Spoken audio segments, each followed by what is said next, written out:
Hello, my name is Darren Thomas, and I'm the Director of Educational Research Techniques. This is simpler using machine learning algorithms in R. And so we're now moving into Chapter 2, Lesson 2, or sorry, Unit 2, whatever you would like to call it. And we're going to take a closer look at our confusion matrix. And so what we're going to do here is that we're going to make a model, and then we're going to print out the confusion matrix and talk about what's happening there. So let's go ahead and move over to R. So I'm inside R. And so here's our goal. We're going to use linear discriminant analysis to predict sex based on the characteristics inside the wages 1 data set. So let me go ahead and explain a little bit about the wages 1. So in lines 1 and 2, I ran my code. And so if we type wages question mark, then wages 1, we get the explanation over here to the right, to my right, if you will. And just zoom in here real quick and tell you a little bit about this data set. So wage experience and schooling.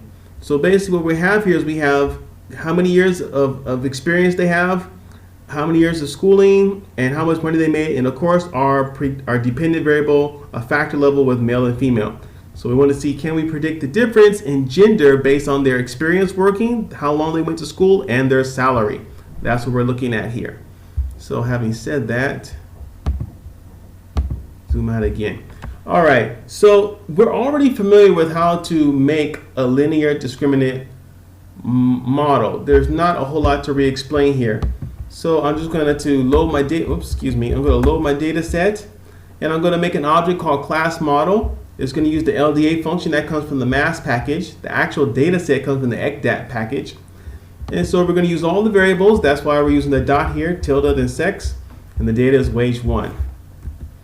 And of course, we take a look at the output. We've done that before, but just for fun, get a deeper understanding of what's happening in this data set. Now remember, the number of discriminant functions that are made is, G number of groups minus 1. So we have 2 groups, men and women, and so that makes the number 2. So 2 minus 1 is 1. We're going to have one linear discriminant function here. And you can see right here, that's what we have with the LD1 right here.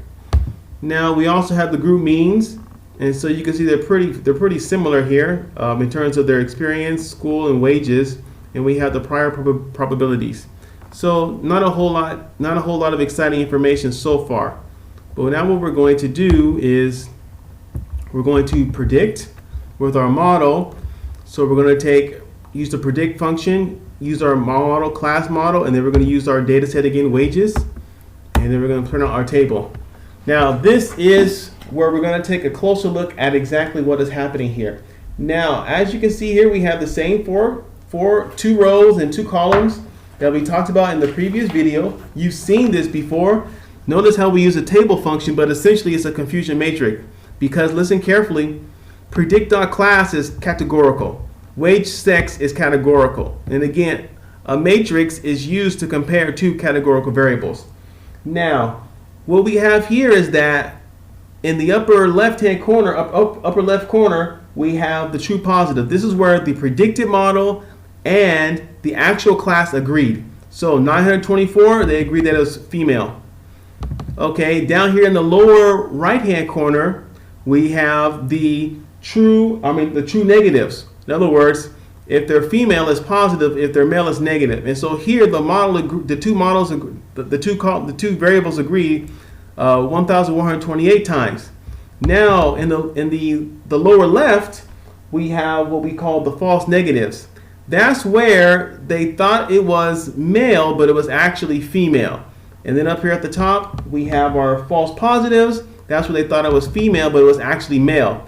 And so one thing I have to mention, if you remember from last video, I said that the predicted values go across the top and then the actual class goes here. Well, when I put the code in, I did it backwards, so it doesn't matter really. You just have to be aware of that, because you can get confused about the false negatives and the false positives. If I were to redo this, let's see here. Put this down right here and then just change the order. It'll be a little bit more consistent probably. Let's see here. Yeah, you can see how the false negatives switched.